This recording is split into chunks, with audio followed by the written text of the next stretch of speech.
praise. Patungkol po sa prayer, ang topic natin ngayon, bali sa Emmanuel Christian Church, meron tayong PCC Basics na 10. Ito yung pangatlo. Una, about assurance of salvation. Pangalawa, about the Bible, the Word of God. Ngayon naman, and panalangin, about prayer. At ang text natin ay Matthew 15:21 hanggang 28. Makikita dito ang panalangin ng isang nanay kay Jesus para sa kanyang anak.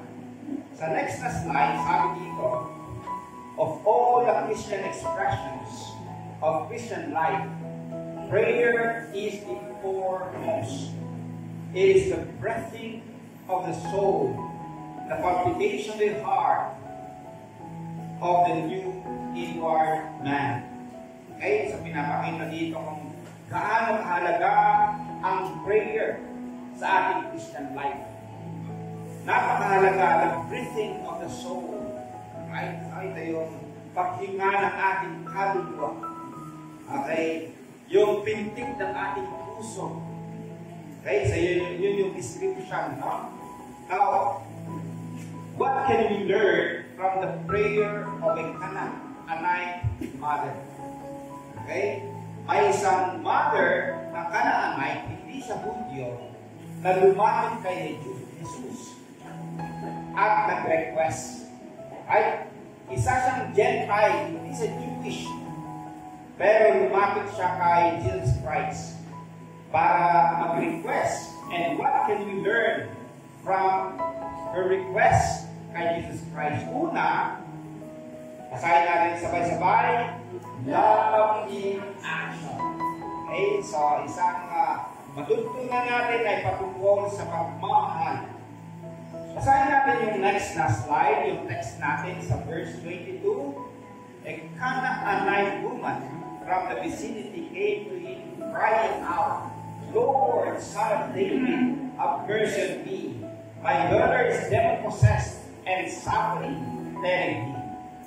Sa verse 21, nakagpat si Jesus sa lugar ng Tyre and Sidon, which is not Jewish ang mga tao doon. And so, may mga mix na mga tao, and may isang Canaanite, hindi siya Hudyo, na lumapit kay Jesus. At sumigaw, sabi niya, Lord, Son of David, mahabag po kayo sa akin. Inaalihan ng masamang espiritu yung aking anak. At nagsasakar siya ng matindi. Kaya yun yung sabi ng babae. Marahil itong babae, itong nanay, dinala niya sa ibang mga doktor ang kanyang anak.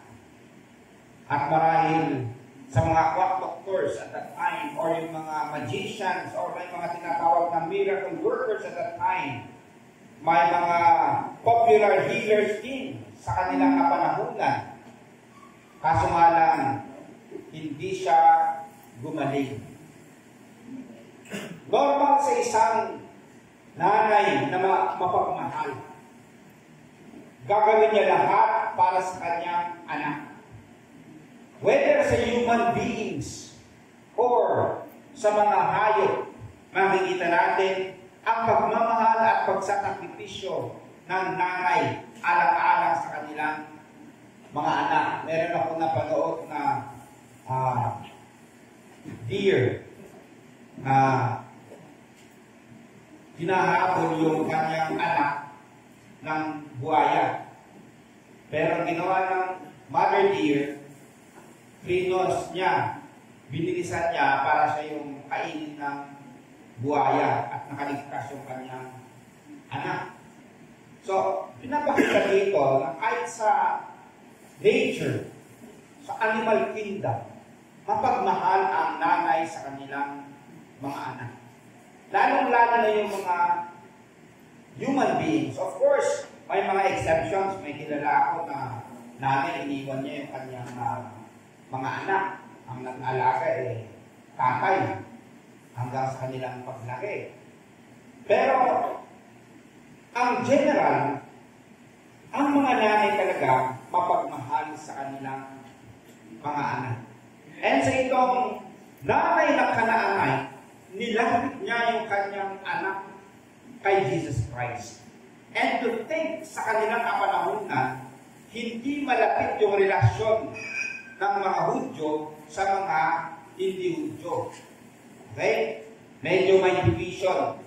Pero itong nanay na ito, ano man yung racial division, naglakas loob siya alang-alang sa pagmamahal ng kanyang anak.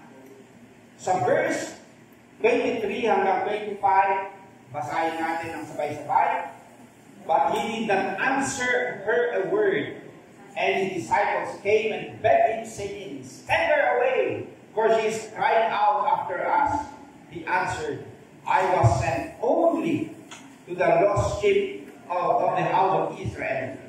But she came and knelt down before him, saying, Lord, help me. Okay? Tingnan po natin dito yung cultural barrier at that time. So, hindi pinansin ni Jesus itong nanay. Minsan pala si Jesus Christ ay hindi napapansin, ano? Hindi napapansin, ano? Nilapit niya nga, marahil sabi ng babae, layo-layo ang pinanggalingan ko pagkatapos nila. Dinala ko sa inyo, tapos ayaw niyo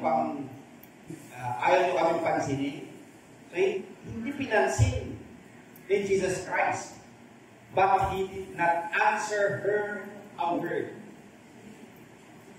Yung mga disciples, dumating na rin at sinasabihan nila si Jesus Cristo, palayasin mo na yan, paalisin mo na yan, kasi lagi siyang sumisigaw sa atin, nakaka-istorbo na. Eh, sumagot naman si Jesus, sabi niya, I was sent only to the lost sheep of the house of Israel. Sinasabi niya, pang-Israelites lang ako, pang-Hudyo lang ako. Diba, sakit nun? Una, hindi siya pinansin. Pangalawa, nagsalita na nga si Jesus, pero sabi niya, hindi ako para sa mga katulad niyo. Para ako sa house of Israel. Pero grabe itong babae, sabi dito, but she came and knelt down before him, saying, Lord, help me. Una, hindi siya pinansin. Pangalawa, sinabihan niya na para sa Israelites lang ako, para sa mga Hudyo lang.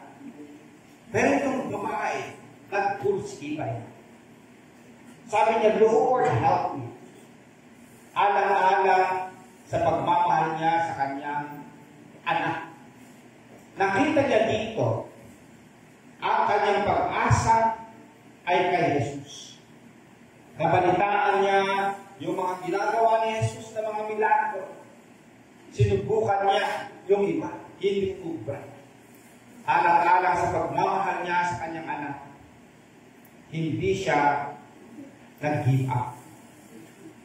Sa next na slide, may isang libro, Narrative and Identity, an ethical reading of Exodus chapter 4, na isinulat ng isang professor ng seminary sa ATS. Ang pangalan niya ay si Athena Grosbeck. Very interesting kasi yung isinulat niya, pinag-aralan niya yung Exodus chapter 4. Ito, yung sila Moises, si Zipporah na asawa niya, anak niya, naglalakbay sila. Pero pagdating ng gabi, natulog sila. May isang angel of death. Papatayin sana yung anak ni Moises at Zipporah. Nung nakita ni Zipporah, kinuha niya yung kutsilyo at tinuli niya yung kanyang anak. Tapos, umalis na yung angel of death. Ang daming mga scholars na nagsulat kung bakit gano'n, bakit papatayin itong bata ng angel of death. Ang daming mga views. Itong si Athena na ito, at tatay nga sa US na nag-aaral, Sinurvey niya yung paliwanag ng mga scholars in history noon hanggang sa ngayon. Pero walang consensus. Hindi nila maintindihan kung bakit gustong patayin ng angel of death itong anak ni Moises. Pero biglang nag-shift ang kanyang attention. At yun yung kanyang contribution sa pagsusulat niya. Ang sabi niya, hindi ako nakihalo sa debate. Ang nakita ko dito, may problema ang pamilya. Ang ginawa ng nanay na si Sipora, gumawa siya ng solusyon. Hindi man maintindihan yung mga ibang mga aspeto, pero ito ang maintindihan ko. Minsan sa isang pamilya na may problema, ang nanay lumalabas at gumagawa ng solusyon. At ang kanyang isinulat, sabi niya, ang daming mga nanay sa Pilipinas ang nag-iibang bansa, nagsasakripisyo, alang-alang sa kanilang pamilya. Nung binasa ko sa survey ko yung libro na ito, sabi ko, pwede palang ganito, very interesting. Actually, dissertation thesis. Na-encounter ko nung nagsusulat ako ng aking dissertation, sabi ko, pwede pala yung gano'n. Ito yung discussion, bigla siya nag-shift na papunta dito. Parang papunta sa, lahat papunta doon ng discussion. Ang ginawa niya biglang dito siya. Pero very touching, kasi na-emphasize niya yung role ng mga nanay sa Pilipinas, especially in crisis times. No? At ina-appreciate niya yung mga nanay na nagsasakripisyo para sa kanilang mga mahal sa buhay, lalo na alang-alang sa kanilang mga anak. Basahin natin yung next item, Mother's Generosity. Mothers are the most selfless, sacrificial, and generous people on earth. Amen ba? Amen. By their love, they raise and nurture our future generations. We can learn from mothers how to be selfless and offer sacrifices to their children. Like God, who generously sacrificed His only begotten Son for our sakes, we too can be generous like mothers. Pwede nating matutunan sa mga mothers kung paano maging mapagmahal, selfless, sacrificial for others, generous. Pangalawa, pwede natin matutunan faith in Christ.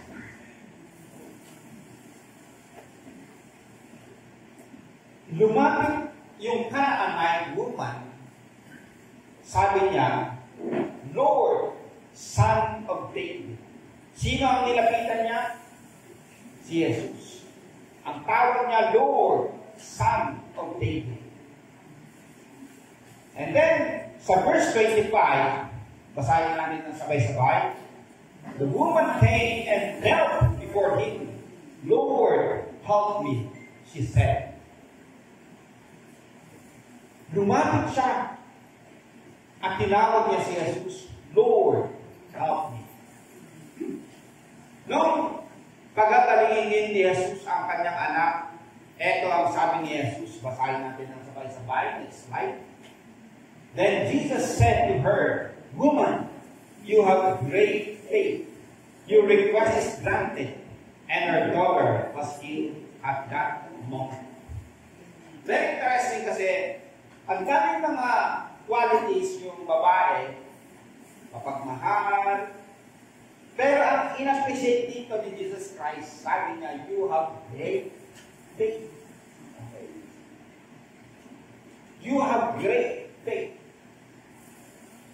Sabi sa Hebrews 11:6, basahin natin sabay-sabay, and without faith, it is impossible to please God, because anyone who comes to Him must believe that He exists, and that He rewards those who earnestly seek Him.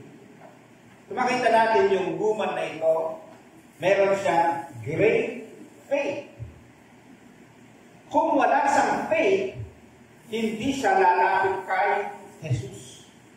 Kung wala tayong faith, hindi tayo lalapit sa Diyos. Okay? Pero, ang sabi dito, and that He rewards those who earnestly seek Him. So, itong babae na ito, earnestly seeking Jesus Christ. Kahit sa una, tinatanggihan siya. Pero, hindi siya tumigil. Ang sabi ni Jesus Christ sa kanya, you have great faith. Ito ang pwede nating matutunan sa babae ito kung paano magkaroon ng great faith. Laging lalapit kay Jesus kung meron tayong gustong hilangin sa Kanya. Because we believe na nandyan siya. Okay, nandyan siya. Dito sa Luke 8:41 hanggang 48, meron ding kwento ng isang babae na meron siyang sakit. And she was suffering for 12 years. Dinudugo siya ng 12 years. Usually, ang mga babae, every month lang yung kanyang pagdudugo. Pero siya, halos araw-araw for 12 years. And then, secretly, lumapit siya kay Jesus Christ. At meron siyang pananampalataya, sabi niya, mahawakan ko lang yung laylayan ng damit ni Jesus. Mahawakan ko lang. Matindi yung kanyang pananampalataya. Mahawakan ko lang. And then, sabi ni Jesus Christ, who touched me? When all denied, Peter and they that were with him said, Master, the multitude throng thee and press around you, and you say, who touched me? Very practical yung mga disciples. Napaliputan ka ng daming tao, multitude. Siyempre, daming mga umahawak sa'yo at nagtatanong ka pa, who touched me? Pero sabi ni Jesus Christ, somebody has touched me. Recognize niya, no? Somebody has touched me. For I perceive that virtual power is gone out of me. And when the woman saw that she was not hid, she came trembling and falling down before him.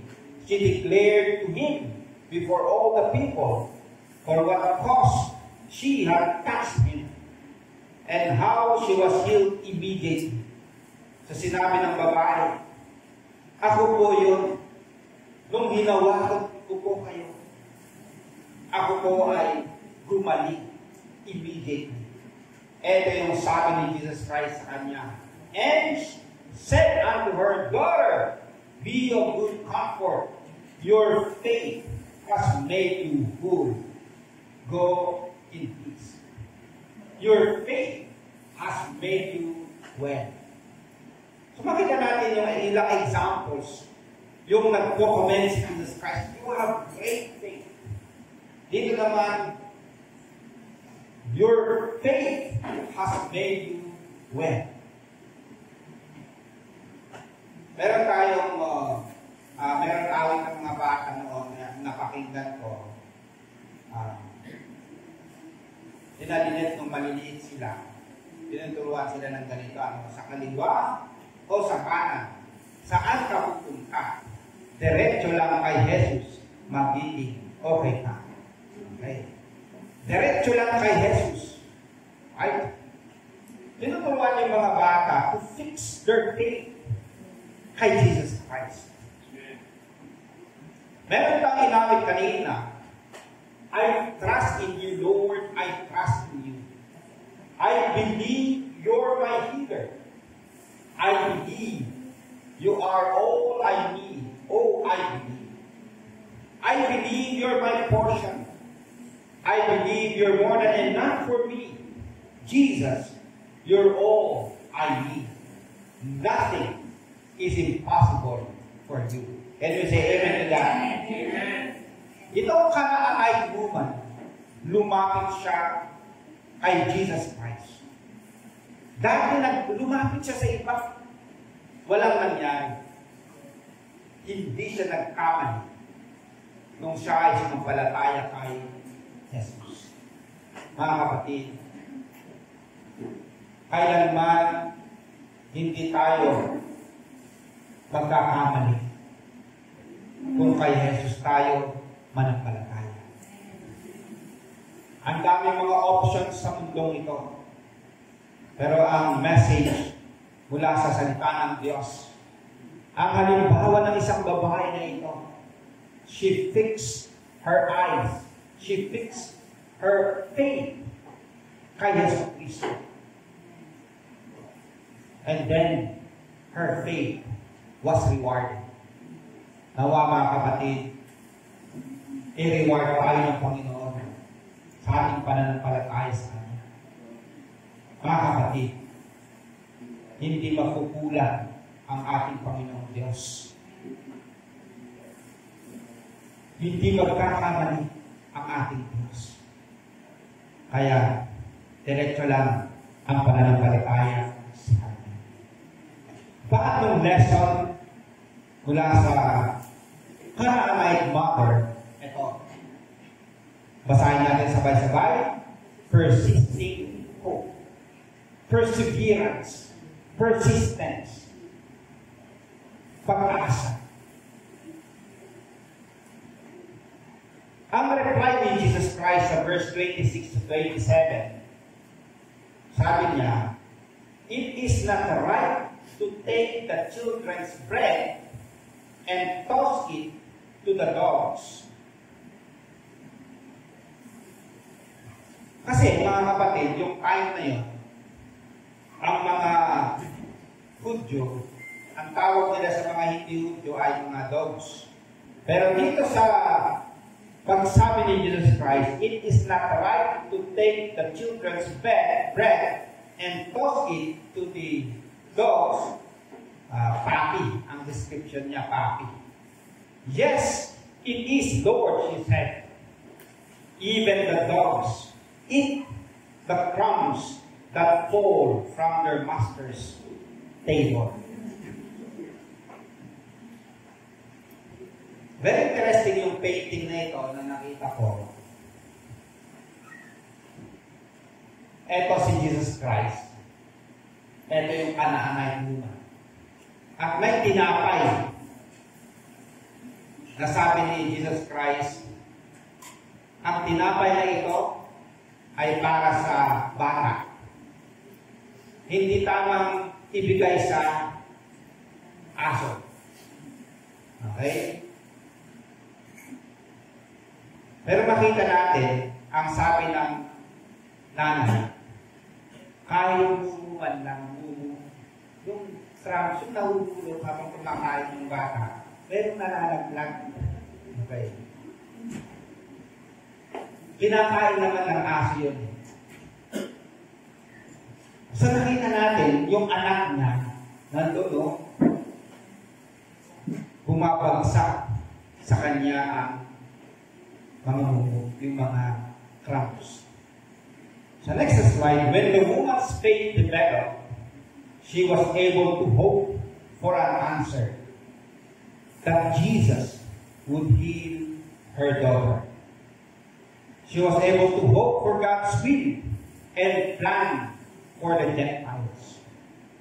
First for the Jews, then for the Gentiles.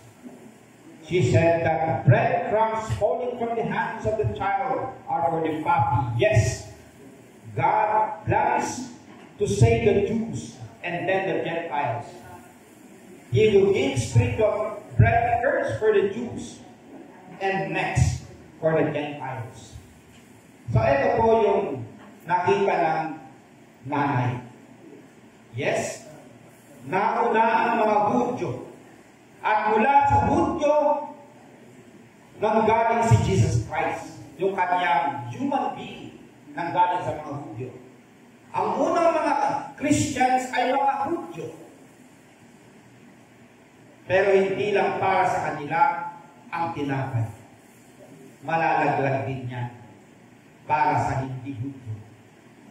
Nakita ng babae na ito, ang mission ni Jesus Christ ay hindi lang para sa mga Hudyo. Kahit siya isang Gentile, pagpapalain din siya ng Panginoong Diyos. Physically, materially, and especially spiritually. So makita natin dito yung perseverance ng isang babae na ito. Isang nanay, alang-alang sa kanyang anak. Nakikiargue pa kay Jesus Christ. Makita rin natin sa Old Testament ang example ni Jacob. Jacob wrestles with God. Sa next slide. And Jacob was left alone, and a man wrestled with him until the breaking of the day. When the man saw that he did not prevail against Jacob, he touched his hip socket, and Jacob's hip was put out of joint as he wrestled with him. Yung tao na ito wrestling with Jacob, he was an angel of God representing God himself. Kaya ang title, Jacob wrestles with God. Ang sabi ni Jacob, hindi kita pakakawalan hanggat hindi mo ako pinagpapala. You bless me before I let you go. Hindi kita pakakawalan. Pagpalain niyo muna ako.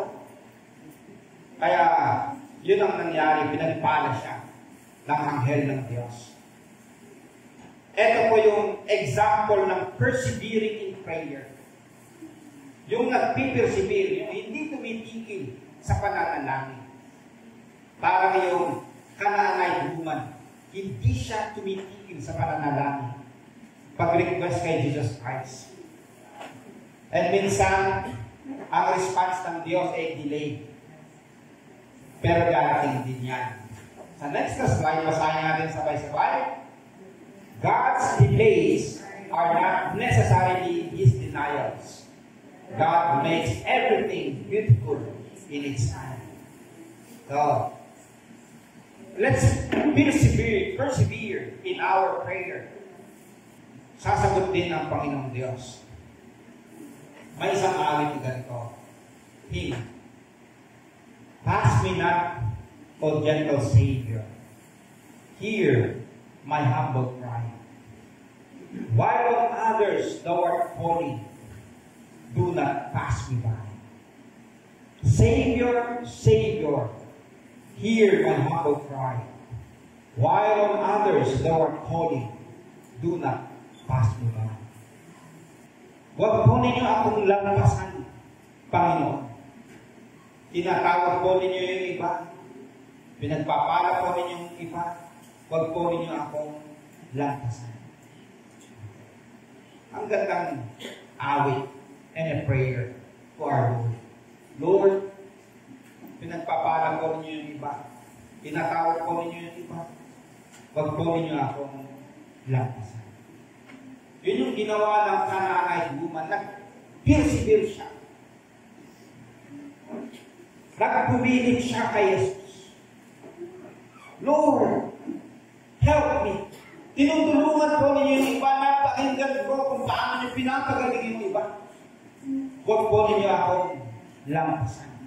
So makita natin dito yung perseverance. May tinatawag na the tenacity prayer. Please grant me the courage to hang on tightly to my goals and dreams, fighting for what I believe. So, Lord, bigyan po niya ako ng perseverance. Talagang to cling on. While having the clarity to know where I need to loosen my grip. Letting go of what no longer serves me or deserves me. Pero bigyan niyo rin ako ng clarity kasi minsan baka hindi nakakatulong na ito. Baka hindi ito yung kalooban ninyo. And the wisdom to know the difference. Halimbawa na in love ka. In love ka sa isang ganito. Lord, siya ba talaga yung aking, yung kalooban ninyo sa akin. Okay, tagal-tagal na. Okay. Magandang prayer ito, Lord. Kung siya nga, kung hindi naman, edi, tulungan po ninyo ako, palayain ko siya. Okay, so, manggaganon na prayer. Sa next na slide, keep calm. Third time's the charm, and may the odds be ever in your favor. Kasi nakita ko sa Canaanite woman, pangatlong attempt niyang lumapit kay Jesus Christ. Nung una, hindi siya pinansin. Yung pangalawa, sabi ni Jesus Christ, hindi ako para sa mga Israelites. Yung pangatlo, mas masakit. Sabi ni Jesus Christ, para sa mga bata lang ito at hindi para sa mga dogs. Okay? Pero, nagpursige pa rin yung babae.